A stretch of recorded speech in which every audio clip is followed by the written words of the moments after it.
CYA, besties. I'm going to share this with you.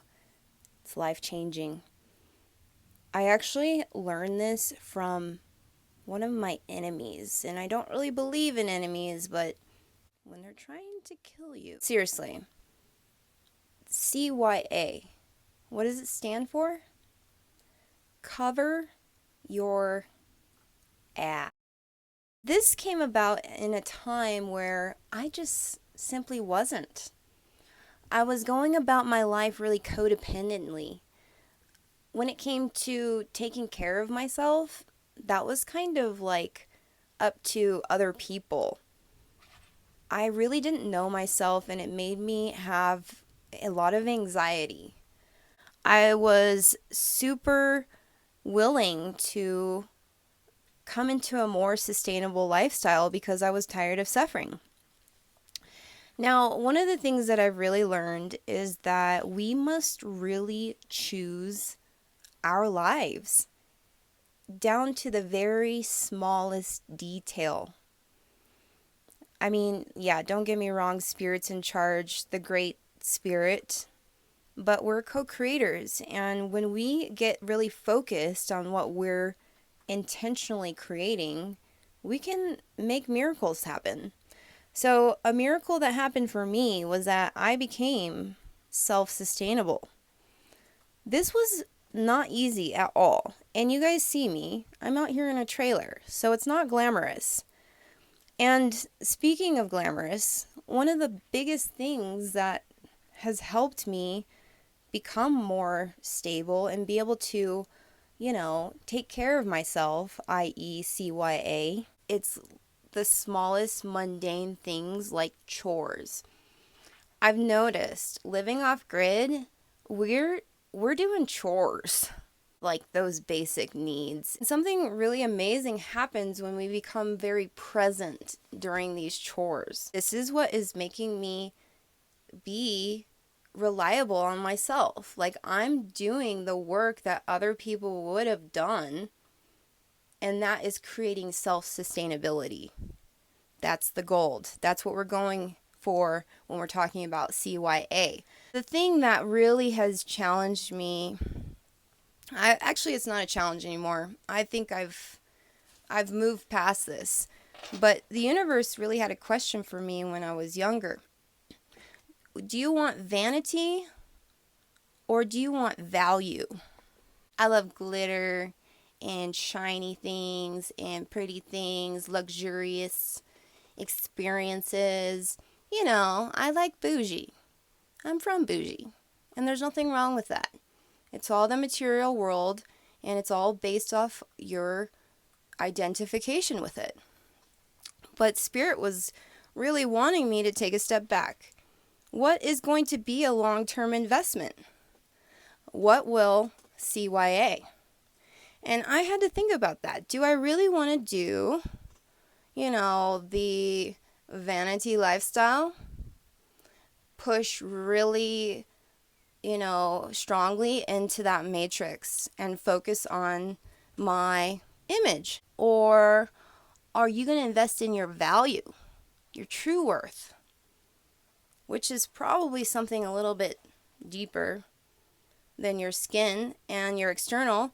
So there was something that I had to find within me. There's something I'm still finding, how to assess this value so that I can invest long term, so that, my future looks more of what I had intentionally wanted to create. So, for instance, our friends and family, they think they know us, but you don't know anyone. We're always just ever changing beings, like really don't know somebody. So that's why it's really important for us to not look for validation or look for our own understanding of ourselves through the reflection that we get from our friends and family. Something that I really had to focus on and create for myself, and that I've invested in long term, and I'm just giving you examples because my family, they they never like really exercise, you know. Mostly that was my thing, and especially like sports and doing like that outdoor stuff. They just thought I was like crazy. My mom was like, "What? You're climbing? Like what?" You know, it wasn't normal. So I had to really go for that and focus on, okay, this is what is going to help me cover myself to bring health into my focus, my body, the regimen that I keep, Adventure. the discipline. I wanted to invest in sports, and that's what I did. And my family was like, that's weird. So that's like an example where you really have to uh, focus on what it is that is going to work for you, and don't focus on what they want to work for them. My idea of a good balanced lifestyle would be for me at this time. Not for you, for me. I want to be real with you guys. I kind of hit the button a little bit on the last video, that vlog. But anyway, post-traumatic stress. I feel like a lot of people deal with this. I mean, look at humanity. How can you not? No, but seriously, like the complex post-traumatic stress is something that really is a struggle. And living nomadically for me, honestly, has been one of the biggest things that has helped me CYA. Especially for that. I had to move campsites. The freaking creepy Agent Smith, if you saw that. Yeah, I had to move sites, and I ended up camping with this older woman, and I didn't know who she was. So I ended up going to the site, getting permission, basically parked, and I didn't know who this person was, but it was just, you know, a good safe spot for the night. Anyway, in the morning, I wake up and I notice like she's chilling out there, and automatically I get those triggers. There's a really cool psychologist online here. She talks about humans being the trigger. And it sucks for me because I honestly love humans. Like, I like interacting and having fun.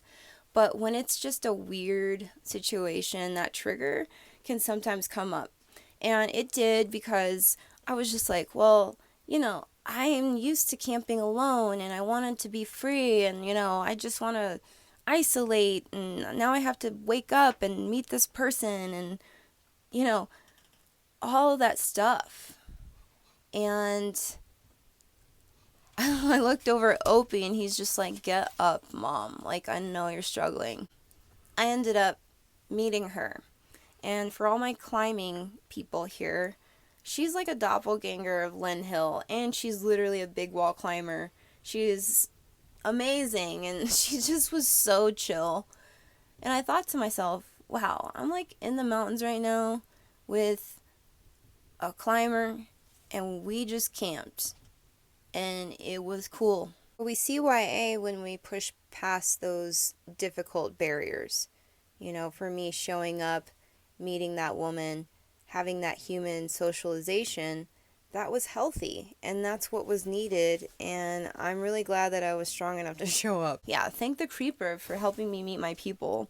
The universe is going to give you opportunity today, probably, or tomorrow, to CYA.